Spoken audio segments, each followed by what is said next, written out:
has also just doesn't have the experience to, I think, win games this deep in the playoffs. By the way, I think we do have the sound now figured out, and so we can stop panicking on that front. Okay, that's a bet. That is a bet. So as for the basketball. Oh, yeah. Going off what you said, yeah. Kyrie, Luka, they've been in these moments before. Luka, he got gentleman swept by the Warriors in 2022. But Kyrie, he's had these kinds of moments, and I think sort of kind of the moment was a little big for Cat and Anthony. He's got to be a little bit more consistent. Like the stars have got to show up in these moments. And Anthony said he kind of didn't know what to expect. The coverage that they were giving them, they didn't expect the big to be as far back in terms of giving him the three. So if he's going to settle for those threes, he's definitely going to have to connect. And he just he had a bit of an off night connecting from deep. So I think if he's a little bit more consistent, I think he's going to be all right. But if I told you the Mavs would have won this game having only made 6 threes, would you have believed me? No, that feels impossible. It's crazy. But again, it goes to the shot diet of who's taking the shots that they want to take. Like the Mavs would like to take more threes, but at the end of the day, they took what the defense gave them and they made them. And on the other end, I think it's just the opposite happened. Like Minnesota took the shots that Dallas was giving them and they didn't make them. And I think that part of that comes down to a comfort level of what those shots are and the players taking them. Like ultimately, Minnesota got forced into Anthony Edwards not attacking and taking threes. Mm-hmm. Whereas on the other side of it, Dallas got forced into Kyrie Irving taking mid-range floaters and tough shots, and Luka Doncic taking mid-range floaters and tough shots. Which would you rather have? I'd rather have Luka and Kyrie still taking the shots. Whereas, on the other side, Karl Towns goes 6 for 20. Yeah, that's bad. 2 of 9 from 3, and you're like, bro, get your ass down on the block, and let's not take 9 threes in a game unless you're on fire. I know he's a good shooter, but that can't be with the matchups being what they are where he lives. And, obviously, McDaniels has a really nice night. He goes 6 for 9 from 3. Okay, fine. He was able to shake loose some. And Edwards still does have 8 assists in the game, so it's not like he wasn't able to completely play make. But if you tell me that Anthony Edwards is going to take 16 shots and 12 of them are threes, I would say either he's on fire and Minnesota won by 20, or Minnesota lost that game. Yeah, for sure. I think also what was pivotal in this game, the turnovers in the fourth quarter. Minnesota's offense in the fourth quarter was not good. They had a lot of, and maybe we got to credit, the Mavs. I think earlier when we were talking about how good the Mavs have been defensively, that sort of kind of gets overlooked because of how effective they are on the offensive side of the ball. These guys, they buckled down in the fourth quarter and really had, Minnesota scrambling late in the game. That's why, we had possession where Anthony didn't touch the ball or Mike Conley didn't touch the ball. So I think that's also something to monitor. We gotta give credit where it's due. The Mavs, they buckled down when they needed to buckle down, and they forced. I think their game plan for yesterday's game was perfect. Force Anthony to shoot, defend, get downhill when Rudy's out. I don't know. I think for them to go on the road, still game 1, is a testament to hey, maybe they're destined for something. Yeah, no doubt about it. So you mentioned how good the Mavs defense has been, and we were talking about that before. I got the numbers in front of me. Cool. Post All-Star break, the Mavs had the 6th best defense in the entire league. They were 110 points per 100 possession. The Magic were league best at 100, which is crazy. They just also couldn't score. Yeah. Oh no, sorry. This is playoffs. I want regular season and I want post All-Star. Hold on one second. Post All-Star. There we go. Defensive rating. The Mavs were actually still the best the Magic were actually the best in the league, but it was 108. It wasn't 100. I was like, that number cannot be right. But the Mavs were a top half defense. They were 112th post All-Star break. And that number was like ascending. It got better and better as the season wrapped up. Like if you look at in March, their defensive rating, they were the 10th best team, 112 points per game. So like it just kept getting better as the season wrapped up, and they figured out, especially once they got Gafford in there and kind of the rotations between he and Lively and PJ Washington in there, who became a huge centerpiece. It just kind of, what it does is it puts guys in the right spot. Like we talked about this with the Wizards during the season. Part of the problem for the Wizards and why they were so bad defensively is they don't have a top flight defender. So like Bilal probably becomes that in the next 2 to 3 years. Like he's exceptional, but he was 19 years old and he was a rookie. So, and then obviously he goes out in the back part of the year. But if Bilal is your second best defender and Denny's your third, well, now you've got the makings of a pretty good defensive team if you had any rim protection. They don't. They also didn't have very good on-ball defense because Tyus and Jordan are both undersized, et cetera, et cetera. But, like, if those are your two wings and you kind of can set the order from there, okay. And maybe as they continue to get older and become better, like, they can actually be your best two defenders. But without that, it's really, really tough. And what P.J. Washington gave them was and by the way, Derrick Jones Jr., who good shout from you as a guy who could potentially guard Anthony Edwards. Yeah. With his athleticism, like that kind of put people in the right place and I think unlocked a higher level. And we know that Jason Kidd's always been a good defensive coach for all of his other flaws that he's had in his previous stops. His defense has been pretty good. And I'm forgetting the name of his top assistant, but he's a highly regarded defensive coach as well.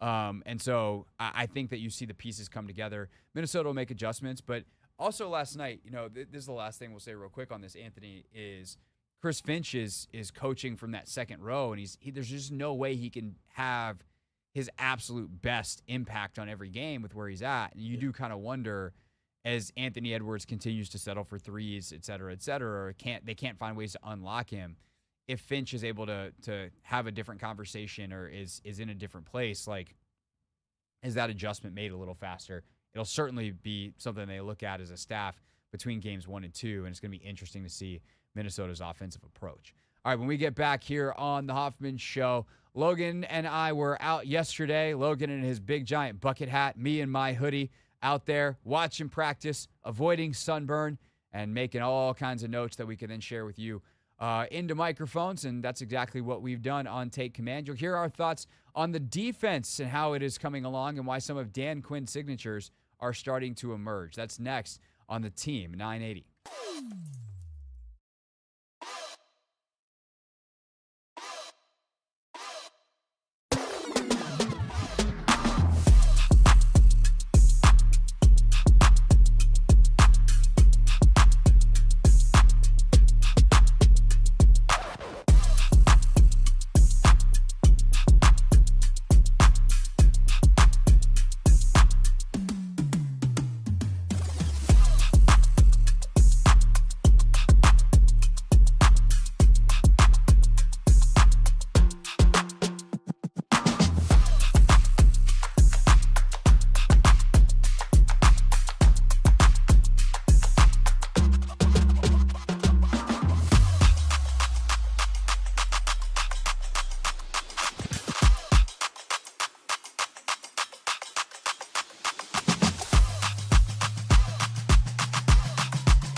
It's the Hoffman Show. We're on the Team 980, always live as well on the free Odyssey app. We are streaming live on YouTube at the Team 980. Coming up 5 p.m., Lenell Willingham in studio.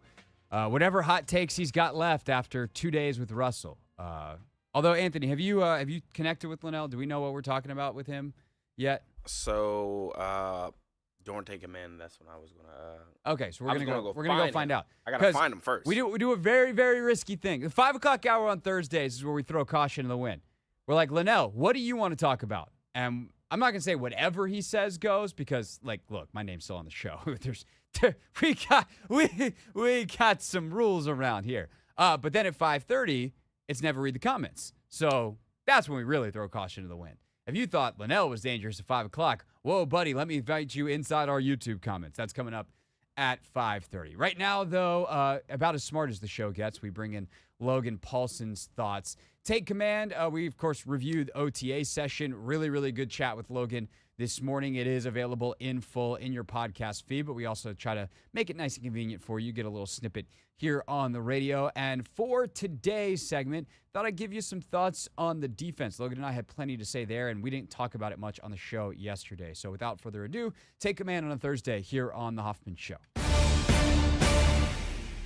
To the defense now, Logan, where we see some more squad rotation. We see Emmanuel Forbes out there with Benjamin St-Juste as the number one corner. As we told everyone last week, for all we know, they changed that last week and have been rotating those guys every single day. Next week, it might be Michael Davis and Emmanuel Forbes and Benjamin St-Juste is the odd man out. Who knows? The depth chart doesn't matter. I asked Dan Quinn about that, by the way, and he's like, yes, the depth chart does not matter. But Logan, what did we take away from the defense that continues to make plays? And we talked about the red zone stuff from the offensive perspective, but obviously the defense picking off some balls. Luvu's out there flying around. Shin's out there flying around. What stuck out to you? Yeah, I mean, I think for me, it's the most compelling story of the offseason so far is kind of like how they're using these secondary players because they have all of these kind of it's like such an eclectic group when you watch practice. You know, they've got Dominique Hampton playing like this dime nickel linebacker, you know, and then it's like, well, he's going to be his role full time. And then Jeremy Chin and Quan are going to be the deep guys. And then the next series, it's like Quan's playing Jeremy Chin's playing that kind of Buffalo nickel linebacker type player. He's matching up with tight ends and you see his size and length. And it's like, you talk about the rotation on the outside, like, who's playing where, how do they kind of maximize these groups? You know, Mike Sandersstill's getting some reps on the inside. Like there was a rep in the red zone where they kind of shifted to a bunch and Mike's playing the nickel and so he's communicating the bunch. There's a motion away, right? He communicates the motion, and for a young guy to kind of be so active in his chatter, I thought was really good. And he might be saying the wrong thing, I don't know, but it looked like it was right because Dan's standing right there watching him. And if it's the wrong communication, I'm sure Dan's body language wouldn't have been so like, oh, that's good job. Motion comes back. He communicates the motion. Instead of running out with the motion, he kind of sits in his zone. He takes away the throwing window. And so, like, seeing the young guys come along, seeing the intelligence of these players, that secondary is just going to be so interesting because they've got so many different body types. They've got so many different skill sets, and they just seem already, I know it's still early, to have a really good feel for what people do well and when they want to use people. So that's something that I think is really awesome. And then combine that with kind of their ability already to disguise coverages. I think like that last year during training camp, even with Jack's defense, like you'd be like, okay, this is what they're going to run. They're in like some version of cover 3.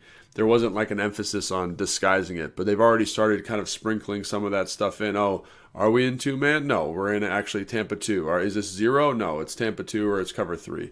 And their ability for everybody, even the young guys, to like be flying out of there and run into their hole spots or whatever they're doing or run into their half field coverage. I just think it's cool. It's a fun group to watch. They play with great energy. And you mentioned this kind of briefly when we were watching practice. Like, are they turning the football over more than last year? And it seems like yes. Yeah. Why is that? I have no idea. Like, it's so funny when you talk to coaches. Like, how do you, like, every coach will say, oh, we got to turn the ball over. Like, everyone will say it. But how do you get it to happen? And I will say this. Of every team that I played with in the NFL, no one talked about turning the football over more than the Atlanta Falcons and Dan Quinn. Like no one talked. It was we'd watch a turnover as an offense. As an offense and a defense, we'd watch a turnover every turnover from the week or from the last week in a game. Any kind of significant one. The ball is alive. And we'd watch the turnovers from practice. We'd talk about it. Like we talk about the punch, talk about ball security. It just was such a big point of emphasis. So is that why? I don't know. Did you bring a bunch of players that have great ball instincts? Some of these guys, like Percy Butler, is the guy that tips the ball up yesterday, and Pittman gets the interception. You know what I'm saying? In the red zone yesterday with Jahan. So it's like these guys were the same guys that were here last year. Is it just become a point of emphasis? I don't know, but it is cool to see that group fly around. The DB usage, the rotations, all that kind of stuff's been a lot of fun. So. Yeah, I asked Dan when I had him on the radio show right after he got hired, like I don't remember what the question was, but his answer really stuck with me of like, you kind of get what you emphasize. Yeah. And so, it was funny because Jack would always be like, well, we emphasize turnovers. And it's like, okay, well, if you get what you emphasize and you emphasize turnovers, if you take Dan's answer and what Jack said, the last defense should have had a lot of turnovers. And so how good are you at actually emphasizing? And maybe what Jack thought was emphasizing doesn't hold a candle to the amount of emphasis that Dan puts on it. Maybe it is just that, but I think obviously it's going to be some combination of emphasis and thus mindset as you take the field, and then the actual skills themselves. Well, I also think like this is something that's probably ridiculous. And I didn't say this in my initial answer was that I do think you see guys like playing with more confidence to the football. Like they know what they're doing. They know what to expect from the offense. Like they understand, like I can shade this way and force the receiver this way, and I can close this throwing window. And when the ball's out, I don't have to worry about this over here because my responsibility. Like they just seem to be a little bit faster to their responsibilities, which again that might totally That'll help create turnovers. And so that's what I think. And again, it's still early. Like so much like that, we were talking about how the offense doesn't really have all its game plan stuff in. It's simple concepts. I think you're seeing the defense rally to that in a nice way, but fast defenses turn the football over. I think Dallas is a great example of that from last year, right? You know what I'm saying? Yeah. Like they just know what they're doing. They know where they're weak. They know where they're strong. They know their responsibilities. And I think that's the other thing is you're not going to be able to cover every inch of grass, but like know what you need to be taking away and know what's okay if they get you on. Does that make sense what I'm saying? Like totally. know where, I actually wonder if we talk about like emphasizing the turnovers. Like I wonder if Quinn or Witt or whoever is like, if you make a mistake going to try to create a turnover, we'll live with that. Whereas maybe. like we're players in the past and around the league, not just to pick on Del Rio's defense the last bunch of years here, but like, do they emphasize? They emphasize turnovers, but then a player makes a mistake trying to create a turnover, and they just crush that player in the film room. And it's like, okay, well, I'm not gonna be that aggressive again because why would I if I'm just gonna get crushed for making a mistake? Where you do the same thing under a Dan Quinn defense, and he's like, I see your aggression. You're gonna make that play. Like, go do it again. Yeah. And so I don't. That's me wondering aloud. I don't know. Just the way you said that made me think of that. But that's the kind of thing where you can give lip service to a concept such as creating turnovers, Right. but how you act day to day as a coach and the things you reward versus the things that you punish are going to ultimately shape the way your players play. And so if DQ is really about that life when it comes to turnovers, to the point that he will allow players to make mistakes in pursuit of them and not be upset, which when you watch Deron Bland, when you watch Trayvon Diggs, guys who get beat deep trying to pursue interceptions sometimes, and they're back out there the next snap and they do the same thing, and the next time it's a pick six. Like, I would think that is how Dan Quinn coached, and thus Joe Witt is a part of that staff in Dallas. Taking the mantle as the DC here will do the exact same thing. No, I think that's right. And I think it's also like informing the player about when it's good to take that opportunity. Hey, remember this is the concept they run out of like this tight split, right? They're not getting in a tight split to run it in. They're running it out here, right? Or whatever the coaching point is, depending on who you talk to. And knowing that, hey, in this coverage, in cover 3 versus this look, you have help over top, like go. Be aggressive to that. Trust what you see is also part of it, and I think that's something that Joe Witt has talked about, in interviews we've done with him on Command Center and stuff like that. It's just like, I want to give them tools to go out and make those plays and know when they can make those plays. And I think you're starting to see shades of that. Again, we've only seen 2 practices, 40% of total, whatever it is, but it's encouraging, which is good. So for sure. On the disguise thing and just the versatility of the DBs, just one play that I wanted to highlight real quick that illustrates this really well. Dominique Hampton's in. He's in that dime, star, Buffalo nickel, whatever version of that is. And he's on the right side of the formation. And they disguise it with him beelining back to be the cover 2 safety on the left side. Yeah. He's got the left deep half. And if they can do stuff like that with their personnel, like, good luck figuring it out if you're a quarterback pre-snap. Now, some of these guys that have been around forever will, because that's just, they can see through everything somehow. But I've always wondered, Logan, like, hypothetical coaching idea of just, if I was a DC, I would line up in the same areas, close to the same pre-snap look as I could every single snap. It doesn't matter what our actual call is. We're going to line up in a cover 2 shell, and we're going to either play cover 2, or we'll have the corners drop off and we'll be in quarters, or we'll rotate into a single high look, a middle field close type of look. Like, whatever it is, I would start in the same formation every time and basically give the quarterback nothing as often as I can. And I'm sure there are flaws in that plan as to why that actually isn't a thing.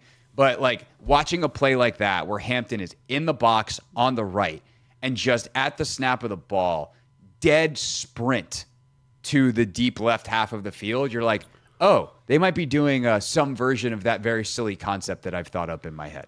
Yeah, I think the thing that you see in Dallas, and again, we don't really know what the defense is going to look like here because it's a little bit different personnel, is one of the things they were really good at last year and the year before is, like, they'd give you a man look, like a very hard man look, like cover 1, some version of 0, like, and you're just like, oh, and they do run a lot of 0, like 0 or they're aggressive blitzing in certain situations. Yeah, and just right? real quick, because we did have a request for this. Cover 0 means that there is no deep safety. So if you hear cover something, you're talking about how many deep zone players there are.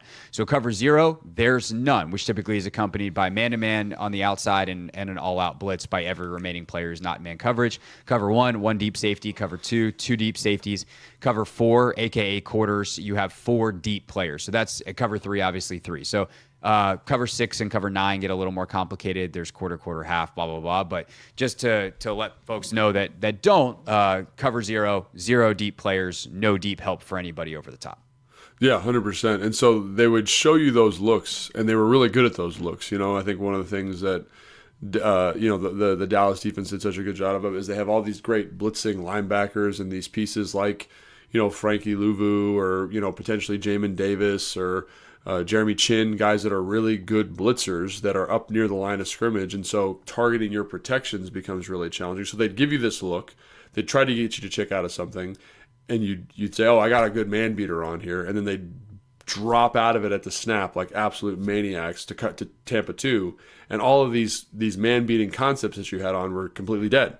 And they just did that at such a high level. And everyone thinks of, you know, this Dan Quinn defense as being a cover 3 defense, but that's one evolution that I've really enjoyed watching is they've become much more aggressive in terms of running man in certain situations and blitzing. And then also the disguise is off of that. So I think to kind of see that already start getting layered in, you know, with the great example you just gave and the great example that I gave earlier of, you know, in the red zone, it looks like quarters, it's actually cover 2, and just how that throws off the quarterback a little bit and how, again, it forces ball paths. I remember watching their game when Taylor Heineke was starting at quarterback. This was 2 years ago now. And it was a 3rd and 10 situation. Every 3rd and 10 situation, they'd give him something and he's like, okay, I got it. This is the coverage. And then they would roll to something else. He'd hold the football. And I know Micah Parsons is a good pass rusher, but the reason he gets sacks is because he's holding the football a little bit longer. And that just little bit of indecision on the quarterback was the thing that in conjunction with a good pass rush, in conjunction with good coverage players, made that defense so deadly. So, again, to that point, it's really nice to see them bringing that here because I think it's going to elevate the team and it's going to make it a little bit easier on the defensive side of the football to make plays and turn the football over like we were talking about. Definitely. And that's the piece of this defense that I'm most concerned about. I think they've got a really good group of players up front. I don't know that they have any elite pass rushers. I mean, I've tried, probably the most elite guy is Duran from the inside, but he's not, like, you don't have an 18 sack kind of guy. And that, like, how does that fact marry with what they do on the back end, where you have a higher risk tolerance on the back end when you have elite pass rushers? Because yeah, go jump that route because there's no time for a double move when Micah Parsons or DeMarcus Lawrence is coming off the edge. And so who knows? Maybe they coach up, some of these guys and they become way better as pass rushers than we think. And they find ways to generate pressure in other ways. Maybe Luvu comes in and off the edge. Jamin, I know was working some pass rush drills yesterday. I didn't see how those went, but they're trying to find ways they're gonna try to find ways to generate pressure. But it is the kind of thing that for as excited as we are, it's keeping in mind that this is a long-term thing. And like one of the pieces that is not present yet is an elite pass rusher. And even if they have good ones, the difference that you can create as a defense when you have prime Von Miller, Micah Parsons, one of the Bosas, like that dude is just different than anything that you're going to have to generate either with extra people or, getting lucky on one guy having a good one-on-one rep. Yeah, I think the thing that gives me confidence is you do have some guys who can win one-on-ones. I think Duran and John, and I probably put Frankie Louvu in that category just after watching him pass rush from last year in Carolina. But I think just like the secondary, just like we've seen an improvement in some of the guys that were here last year already in such a short time, just by giving them easier defensive responsibilities. Last year, one of the things that was so frustrating was like you had these 4 really good pass rushers at the beginning of the season, and you were like, hey, go win one-on-ones. And you didn't give them tools to do that. You didn't give them opportunities. So I think when you watch Dallas, these kind of pressure fronts that they present to you, the way they can dictate slides, the stuff that you saw from Wink Martindale last year that gave this team such a hard time, this defensive staff has shown an experience and an ability to help increase the effectiveness of the guys you have on the roster. So even though you don't have a Micah Parsons, who, again, is an awesome, maybe he's for sure top 5, probably top 3, maybe best pass rusher in the NFL type guy. But one of the things that I love about him and the way they used him is they found ways to maximize him. Yep. Dorrance Armstrong, same thing. The defensive tackle they have there from UCLA, it's like they're good pass rushers, but they're not great. But they're elevated by the scheme, and I think that's what you're hoping for here. It's not going to be perfect. I'm not saying they're going to be the '85 Bears or anything like that, but I do think schematically, like when you watch what Dallas does, you go, oh, like that's big time stuff, and it's in the front and it's in the secondary. And so what you're hoping again is that rising schematic tide brings everybody along, and you get a product that's better than the sum of its parts. For sure, which I think could be pushing a top 10 defense. And I think once you add the Parsons, the Myles Garrett, like that type of piece, if they can find it next year, maybe in the first round of the draft, like that's when you start pushing being a top 5 like elite defense. But we'll see. They turned Dallas's defense into a top 5 defense, I believe, year 1 when DQ and Joe Witt got there. But I think that's also the year they drafted Micah Parsons. So those things might have something to do with each other. Next week on the show, I do believe there's another practice next week, so we'll probably be able to do a practice review next week. We didn't get a chance to today talk about Brandon Sosna, the new front office exec that they've hired. I think it'd be good for us, Logan, to maybe try to find someone who knows some of these front office guys that they've brought in. Because they now have like a bunch of Ivy League degrees. Sosna's a UPenn guy. Just the total transformation of this front office and this organization under Josh Harris and, of course, Adam Peters, with Peters being the first piece in. So we'll talk about that next week as well. Until then, have a great weekend. Appreciate everybody watching and listening. If this is your first time or one of your first times joining us and you're not a regular listener, but you're like, hey, these guys are pretty good and you'd like to be, go ahead and hit that subscribe button or follow, depending on which app or website you are watching or listening on. For Logan, I'm Craig, and we'll see you next time. Have a great weekend, everybody. Thanks for watching and listening. Take command. Anthony, I think one of my pride and joys as we wrap up episodes of Take Command is whether or not I can get Logan to giggle or not as I tell people to subscribe. Logan doesn't really strike me as a laugher, though. No, he is. Logan loves to have a good time. Okay. There's certain Logan's like low key until it almost feels like he's got modes. He just kind of, I'm here, and then sometimes he gets really wound up, and I'm like, whoa! Wow. He gets really excited about certain stuff, but he's a sharp guy. Yeah. And so he's paying attention. And so sometimes I'm just playing a game with myself as I'm like, hey, subscribe, do this, do that, doing all the things they tell you are good for your podcast at the end of your podcast. And I try to make Logan giggle. And it worked today. I got a snicker. Hey, look, we love to hear it then, man. Sounds like a tough job. Could be worse. Oh. Could be worse. It's not as easy as making you giggle. Nah, it's not. Yeah, I laugh at any and everything. Yeah, which is the kind of person that I need in my life. I will say, by the way, if you want more from Take Command, subscribe. We broke down the offense. We broke down what we've seen from Jaden Daniels so far. So all of that is in the full edition of the show, which you can check out on your favorite podcast platform, on YouTube as well, at the Team 980 and at 106.7 The Fan for the full episodes. When we get back here on the Team 980, Lenell will join us. I was laughing, speaking of snickering, I was laughing as we walked down the hall, Anthony. We hit play on that. I went to go fill up my water bottle and ran into the boss in the hallway. And I was snickering myself. And he's like, what's so funny? And I was like, Lenell's wild swings of optimism and pessimism just make me laugh. He's like, which one is he on right now?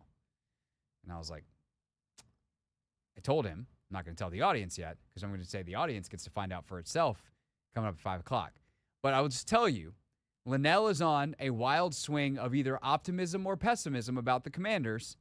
And I'm going to have to answer some tough questions of his about why he shouldn't be so wild with his optimism or his pessimism.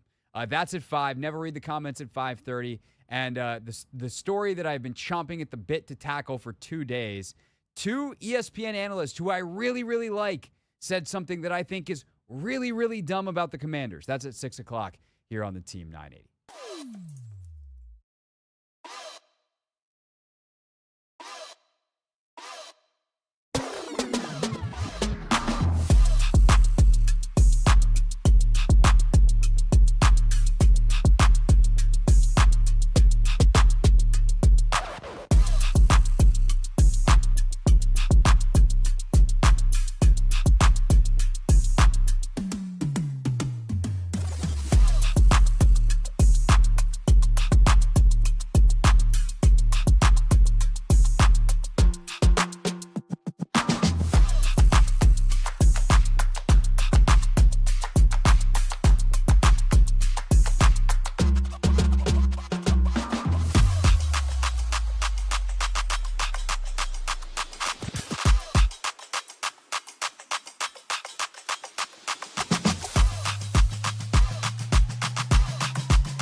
It's the Hoffman Show. We're on the Team 980, always live as well on the free Odyssey app, streaming live on YouTube at the Team 980. Hope that you are having a great, excellent, wonderful, what's today, Thursday?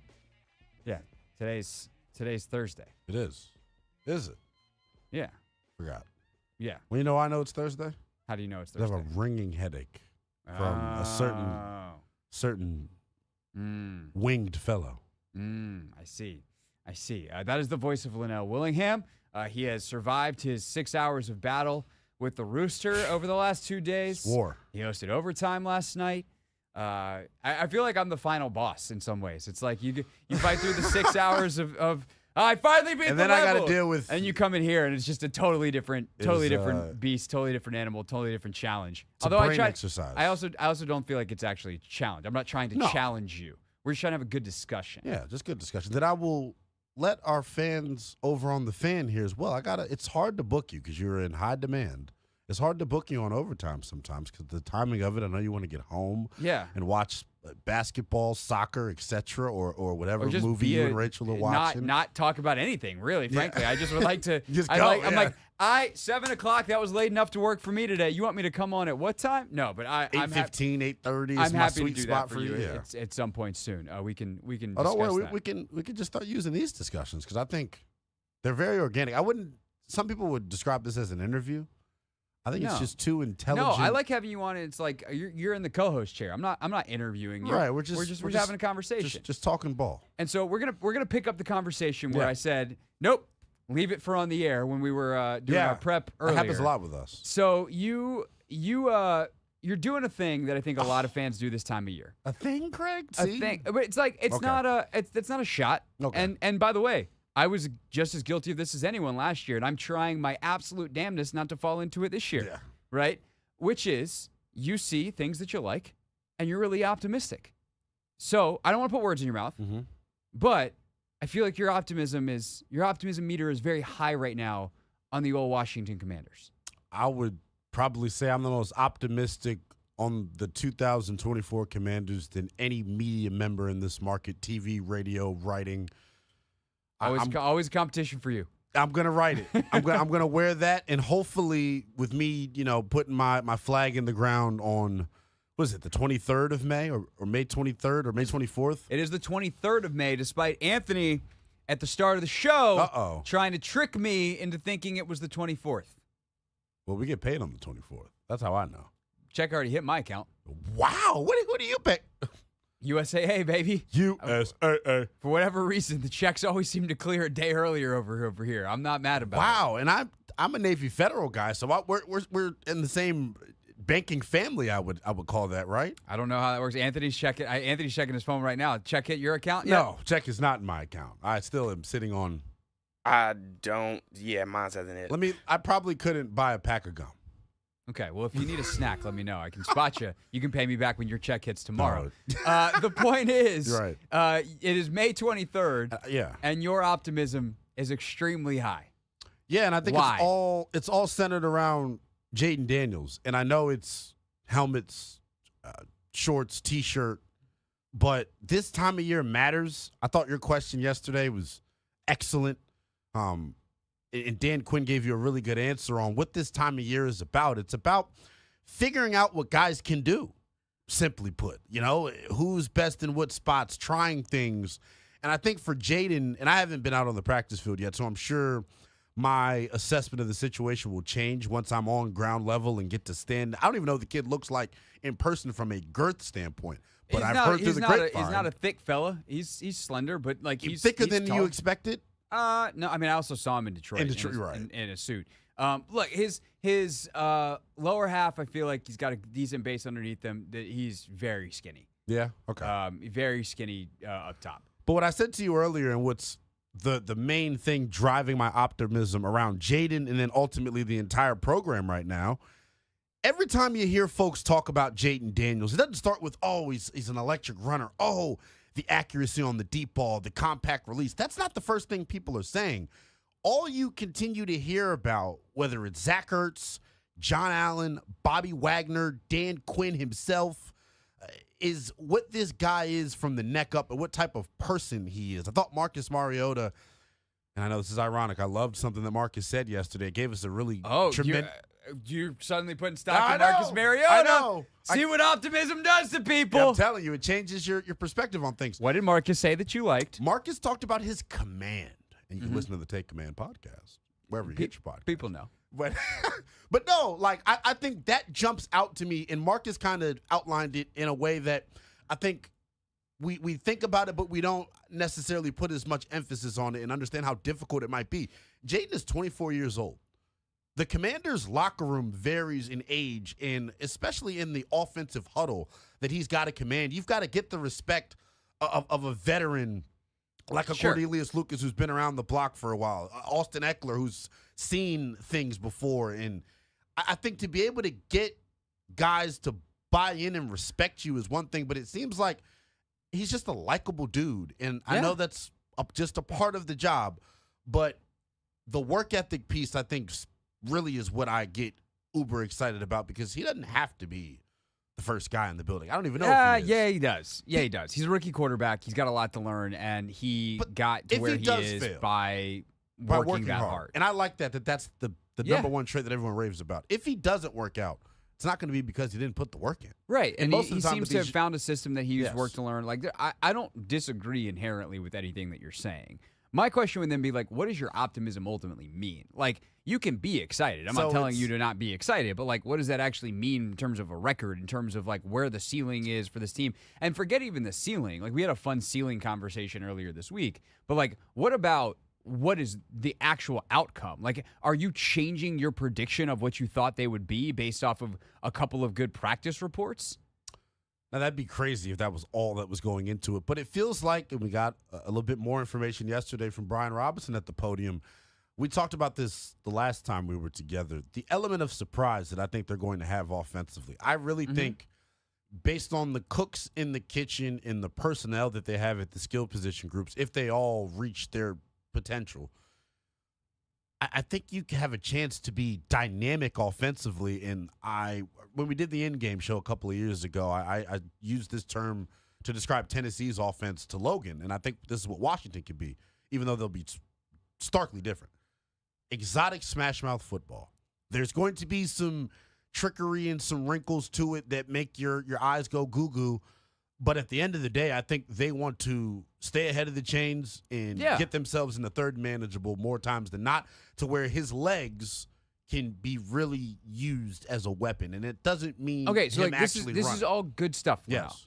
What does it mean? What does it mean is I think where is this like if you're the most optimistic guy in media, as you've now crowned yourself. Yes. Which is nice that you're crowning yourself as opposed to giving nicknames to everyone else for once. But it is, if you're the most optimistic guy, like, what are you actually saying? Because, like, they're showing progress and they're going to be different offensively. We knew that in January. Right. Because they got rid of Rivera. That was already showing progress. Hiring Adam Peters was showing progress. They've continued on the right track, but, like, I still think, like, with everything you've said that I agree with, they're probably somewhere between a 6 and 9 win football team. See, that's where official record predictions are not something you should be held to. I would agree with that, and I certainly don't like. And also, they don't mean anything. Like, right? Oh, you were wrong. Okay, so then what? We're like weathermen. You know, we can be wrong, and there's no consequences. Weathermen, I prefer, would be more right than football predictors. They have actual data to go on. It's like, hey, that storm is out in Colorado right now. It's going to be here. Good point. Yeah, football teams change every year. So anyway, Pro Football Focus. Take that, meteorologist. Adam Tuss. Pro Football Focus ranked their top quarterbacks going into the year. They had Jaden 28th.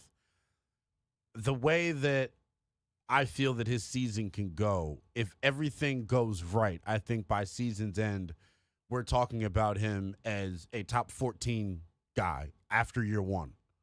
And I also think, and this is where it all comes down to me, is this.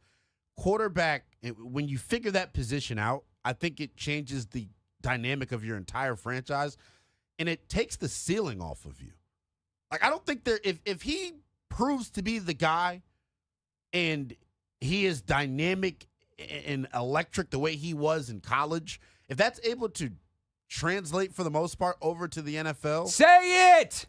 I think he could be in a situation where we're talking about not only Washington being competitive within the division, but they can be one of the dark horses in the NFC if everything goes right with this team. Okay, this is where you lose me. I genuinely believe that. And I know I haven't even talked about the defensive side of the football, but I think me and which you agree. You think is going to help your case in terms of defense of dark horse in the NFC. Yes, I think the defense is going to end up being a net positive. I know there are massive questions in the secondary, but I am a firm believer. Here's what we're going to do. Matters. And I think here's what we're going to do. I'm going to allow Lenell to hold on to his fond little pipe dream here for another 3.5 minutes or however long this commercial break is. And then I'm going to, unfortunately, because I also love so much of what they've done, I also am optimistic about the long-term futures of this team. But I'm going to poke some holes in this argument next.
It's the Hoffman Show. We are always live on the free Odyssey app and streaming on YouTube and, of course, on your radio at the Team 980. Lenell Willingham rocking with us for the half hour here. Never read the comments coming up at 5:30. And so Lenell is my favorite. Lenell's running right now. His optimism train is just powering him. And I know that I've built a reputation here because you can't help yourself. I started young with this, man, and I'm not punch drunk the way a lot of the older. You're not jaded. I'm not jaded like Chris Russell or some of the older, members of the fan base that I'll believe it when I see it. I just think, and I said this to you during the break, the last 2 first-round quarterbacks that Washington drafted, I bought into it just based off of the fact that they were a first-round quarterback, and that's irresponsible of me, and it's not. Well, you were that's like what a fan does. Yeah, you were 2019. You were still in college at the time. Yes. 2012, you were like a literal child. So fine. I'm not going to hold 8-year-old Lenell's analysis of RG3 against him. But here's what I would tell you. Here's where your argument of like I think they can be dark horse candidates in the NFC has next to no chance of becoming true. Right. I'm also not a complete door slammer on stuff because Thank you. I'm about to say, Anthony, can you clip this off? Because like I said, I'm going to wear this take all year. I'm not going to change off. Okay, this. that's fine. But like if the 0.01% chance comes through that everything possible in the whole entire world is the best possible outcome, like, okay, Adam Peters, congratulations, bro. Like you're the GOAT. But realistically, how many guys do they have on their roster right now that are top 5 in their position in the NFL? See, I'm going to hit you with something that maybe I would love to hear what Logan's response to this is. I don't even think it's about. Because I would tell you the answer is 0. I don't think it's a talent thing why they're going to be successful. Talent wins.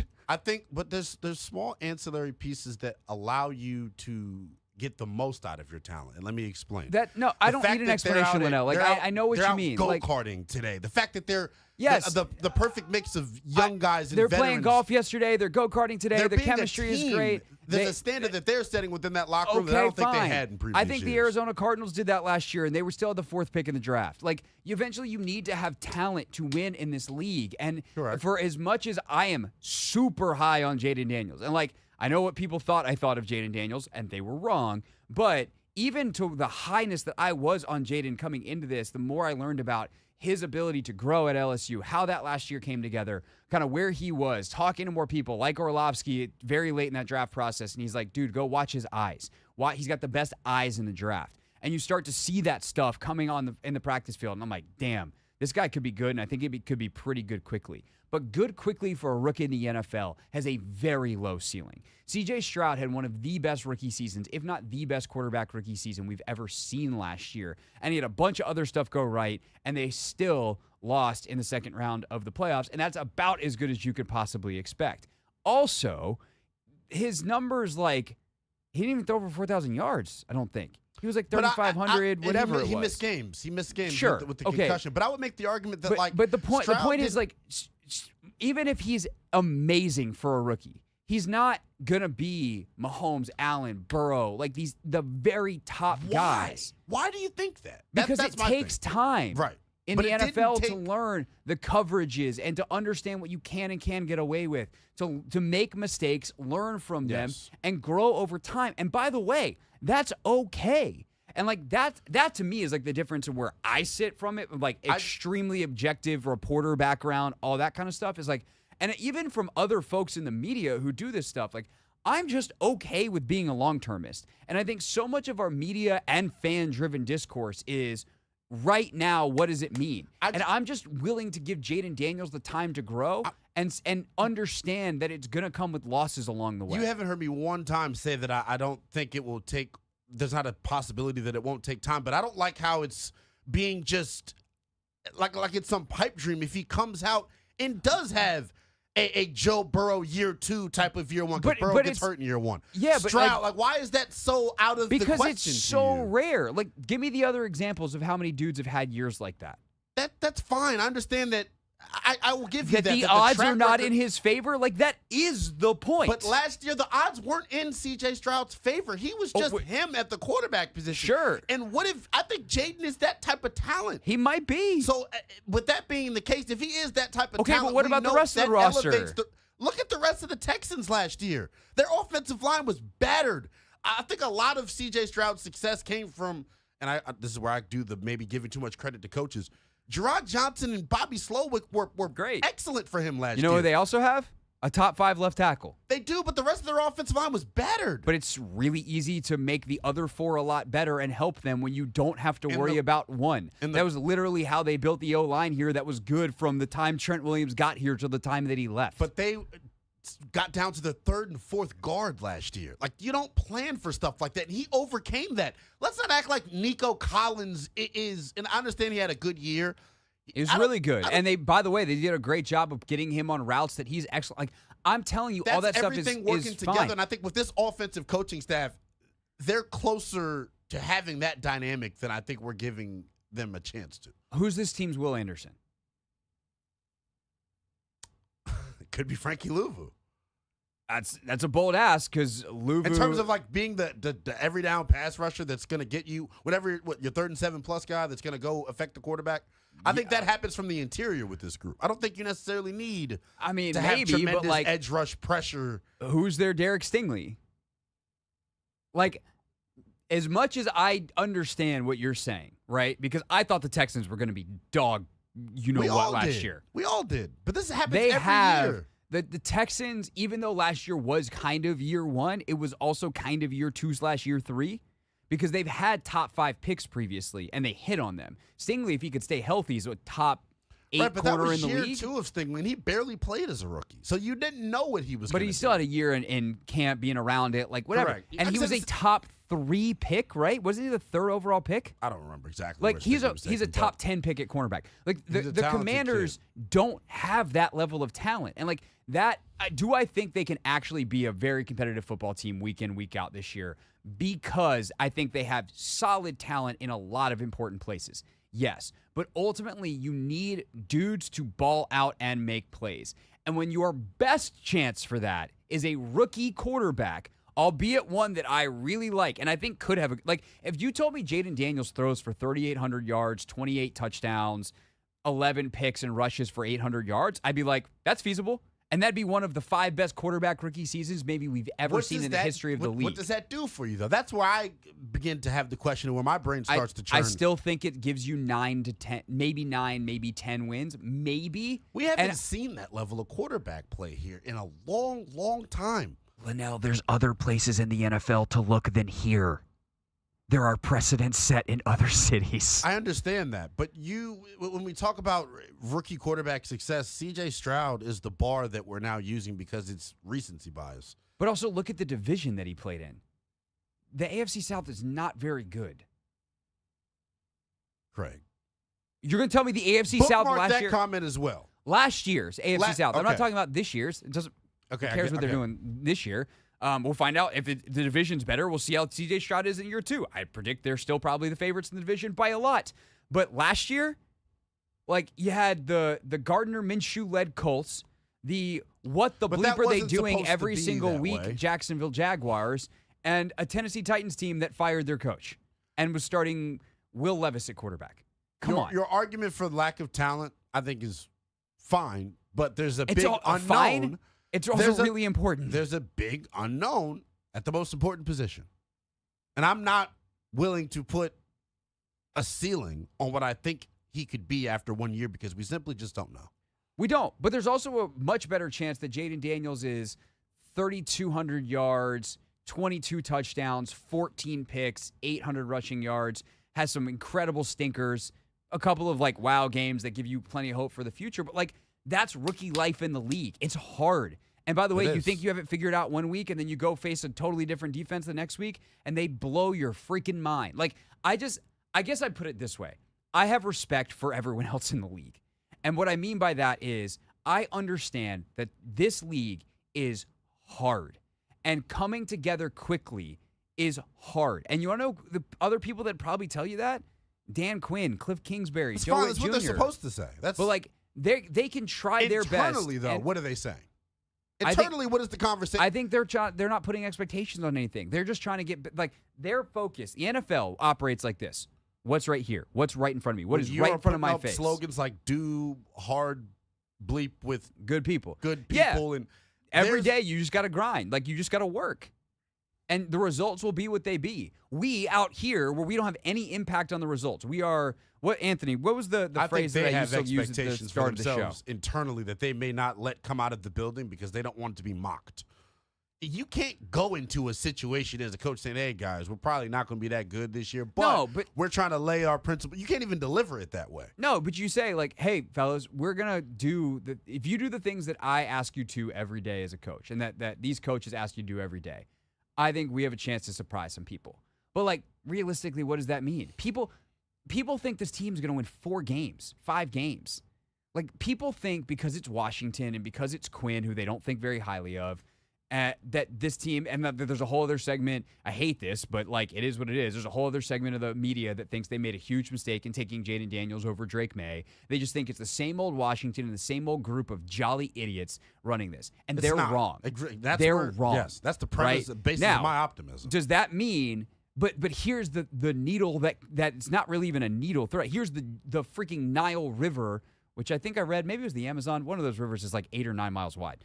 Point is, large space in between that we're threading here, which is there is a place between they're a mumbling bunch of idiots who don't know what they're doing, and they're a legitimate playoff contender. And the reality is they're probably in the middle, and that is fine. It's year one of it. Like they know the depth of the hole that they were in because they turned over half the roster. Correct. And by the way, they didn't commit long-term to basically anybody but Luvu, which also probably tells you something. Now, sometimes it's telling you that Bobby Wagner is, relatively speaking, old. I hate that because Bobby Wagner and I I think are the same age. But like in NFL years, like that dude's old. They're not going to commit long-term money to that. But they also didn't go out and sign a bunch of dudes who they think are going to be part of their future. Like this is a long-term project, and I just think it's a better space to be in to acknowledge that it's a long-term project that might see some short-term success. But realistically, the most likely outcome is that it's mediocre in year one. I just disagree. But since, the last 34 years, there have been 4 new postseason teams in the NFL. Yeah. What chances do you give Washington to be one of those 4 this year? 15%. 15? Wow. Like, I don't think it's impossible. We talked about this the other day. Here's the other fun one, real quick, before we wrap up and never read the comments. Will be coming up next. And what was the scenario we used was that it was, what was the scenario where based off of who we think will be in the playoffs, because first of all, I don't think Washington's winning the division. So they're going to be playing a road playoff game, right? Where are you picking them to go and win a road playoff game? The winner of the North? You would pick them to go into Green Bay or Detroit and win a road playoff game. I mean, obviously, we're doing hypothetical Harry right now, but yeah, you can go win. I mean, I get what you're trying to say. Any given Sunday, of course. Would you pick them? It's May, Craig. Okay. Now you're telling me it's May, Mr. Optimism. Now you're trying to tell me. Because I feel like you're getting too deep in the weeds, right? But this is the point. The talent level. This is all we have to prognosticate on. The talent level says they're not as good as those teams. And then I push back on that and say, and I think you agree with me on this, we don't have a gauge on how good the talent actually is because the talent's been poorly managed and utilized. Some of it, but they got rid of most of that and brought in guys who were in other places. Correct, but I love how you would say correct sometimes where you're like, yeah, no, that's an absolutely correct point of which I have absolutely no rebuttal, but I need to keep going on my argument. Because it's like, yeah, but, that's what... You could just be like, that's a good point, Greg. You're right. I did say that. It is a good point. You're right. Correct. But, it's... I don't know. That's where we're I'm ending ready for them to shock the world. I would love it. To be clear, I would love nothing more than for you to be right and them to be awesome. That would be fantastic. And people can yell at me, and I'll be like, this is great! Because covering winning, I, believe it or not, have done it before in my career. It's very, very fun.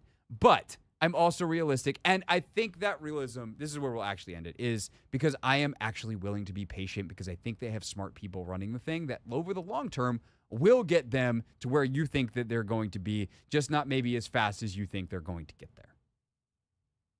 Bada bang. When we get back, it's Never Read the Comments. Thanks, dude.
It's the Hoffman Show. We're on the Team 980. We're always live as well on the free Odyssey app. We are streaming live on YouTube at the Team 980.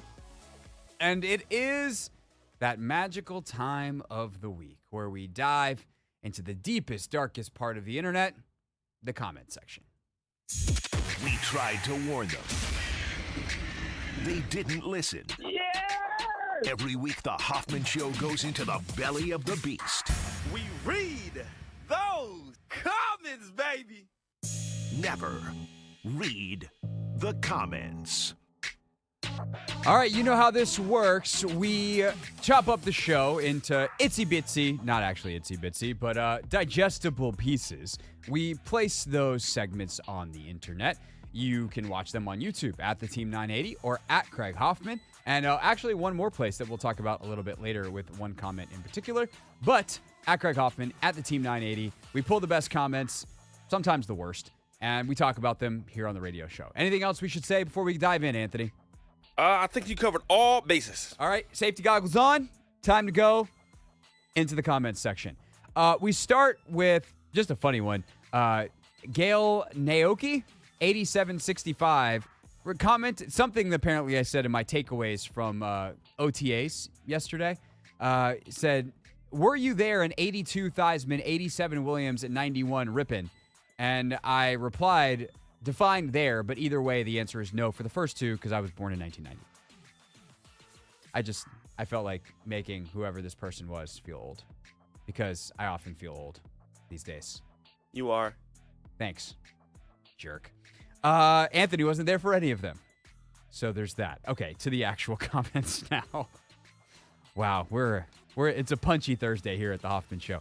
Okay, at Seth Santana 9477 says, I think we're overreacting on Emmanuel Forbes. Been a lot of Emmanuel Forbes discourse this week. I think we're overreacting on Emmanuel Forbes. Dan Quinn said, throw away the depth chart right now, which I, of course, know he said that because I'm the one who asked him the question about that. I think some folks are overreacting about Emmanuel Forbes. I would also say that there's some of us who have been kind of questioning that since the second he was drafted. Like, I get the appeal of Emmanuel Forbes. I think there's a lot to like there, but there's also just the fundamental baseline questions of the size. And I also struggle with some of the discourse around Forbes, I think, Anthony, because there are people that try to tell you that his size wasn't an issue last year. And I just don't see it that way. Like, I watched DJ Moore push him away and go, yeah, if that dude weighed more, it'd be harder to push him. Like, would you rather push a piece of paper out of your way or a boulder? You'd rather push the piece of paper. Why? Because it's lighter. Force equals mass times acceleration. If the mass is not as heavy, you don't need as much force to accelerate it away from you. His weight matters. It's a physical sport. And not to mention, yes, there is other stuff that maybe is a bigger deal, his lack of physicality specifically, but he also is pushed easy because he doesn't weigh a lot. And I don't know why it's so hard for people to admit that. And maybe he can learn to overcome it. He did in the SEC, but like, I truly don't understand why it's so hard for people to say that or what they're seeing. I mean, prior to drafting him, even, after we drafted him and the season that he had last year, I'm confused as to why, people would be, reluctant to actually just admit to it. We've seen DJ Moore. We've seen A.J. Brown. We've seen these bigger receivers, like he try to guard, and, he's at a disadvantage to an extent just because of how small he is. Like, the weight thing, I think everybody, made it an emphasis, like, during camp, before he was drafted, and it's still, something that's going to be brought up now, like, with this new coaching staff.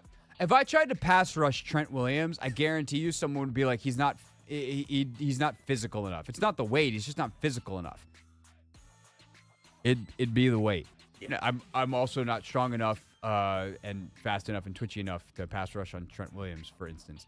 But part of the problem with that, the strength component, would be because I don't weigh enough. Like, it's physics. It's math. Don't be mad at me. Be mad at the math. I'm mad at math all the time. It's also mad at me. It's a running theme on the show.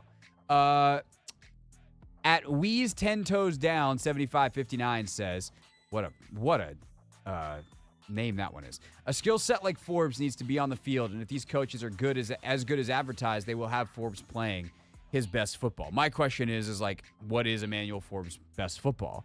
And this does get into the rest of it, right? So the weight is definitely a part. If Emmanuel Forbes magically could put on 20 pounds, he wouldn't instantly be fine. And this does get to all the other stuff that people talk about in terms of his anticipation, which we see this play yesterday in OTAs or whenever it was, in OTAs where De'Ami Brown scores a touchdown on him on a scramble drill situation where if he just gets his head around, it's probably a pick. And it's just, you got to realize what's happening. His recognition, which was so good in college and just seems to have died. And so I do wonder if they're going to be able to get his eyes in the right place and thus fix his feet and thus fix his game. But just because you showed a skill set in college doesn't mean that it's automatically going to translate into the NFL. And so this idea that if Emmanuel Forbes were to fail, it'd be on the coaches. No, I would, in fact, put it the opposite. If Emmanuel Forbes fails, it's on Emmanuel Forbes because we're pretty sure these coaches are damn good. If everybody fails, then yeah. And it's always going to be some mix of both, figuring out what his learning style is and how to reach him and whatever. But you can't reach someone who doesn't want to be reached. And so if Emmanuel doesn't dedicate himself to doing the things that he's told to do, which is what Rivera's staff would tell you happened last year. I just think they're bad teachers. But if Forbes doesn't dedicate himself, then that ain't on the coaches. That's on Emmanuel. Yeah, and also he's sort of been given two clean slates. You know, we had a coaching staff last year, then we get a new coaching staff this year to reevaluate everybody. So I think it's definitely going to be more on Emmanuel if, you know, things don't turn around. For sure. Yeah, like you said, they reset the defensive back staff in the middle of last year, and the results were pretty much the same. And I took a little video at OTAs and like of receiver drills and some quarterback drills, and these comments are purely for entertainment purposes only. Ready? I'm ready. At SV Low Key says, number 1 had legs all over the place and lacking some pop. Number 89 was firing on all cylinders. Justin Evans, 182. 89 had the best rep, followed by 10 to me. I have a question. What is wrong with you people? It's a warm-up drill. It's fun. Love seeing the intensity. Love this. I'm not telling you not to enjoy it. But if you're breaking down film of a warm-up drill and you come out thinking that Kaz Allen and Bryson Tremaine are better than Terry McLaurin and Jahan Dotson, like, I want you to say that sentence out loud and then go, what am I doing with my time? I love the enthusiasm. Please keep watching our videos. Keep watching the shorts. You guys love the film, the practice content. I'm gonna keep giving it to you. I got a couple more videos on my phone right now that I might post up today. But it's a warm-up drill, and that's okay. That's okay. Am I being too snarky here? Nah, I think the fact that you were laughing as I read the comments, I think made me feel better about doing this. Also, I thought number 10 was Tressway. I forgot he's sharing numbers with Kaz Allen. That'd be funny. That video would do numbers, bro. That's who I thought it was. I was like, what Tress would is be out there running? What would be the funniest position group for Tress to work in with?